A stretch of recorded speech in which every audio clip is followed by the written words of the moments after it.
السماوات والأرض واختلاف الليل والنهار والفلك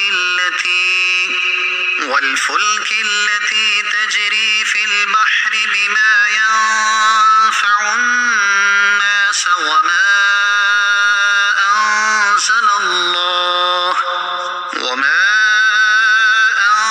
أنزل الله من السماء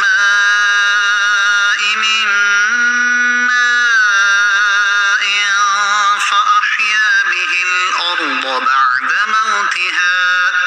فأحيا به الأرض بعد موتها وبث فيها من كل دابة وتصريف الرياح والسحاب المسخر بين السماء والأرض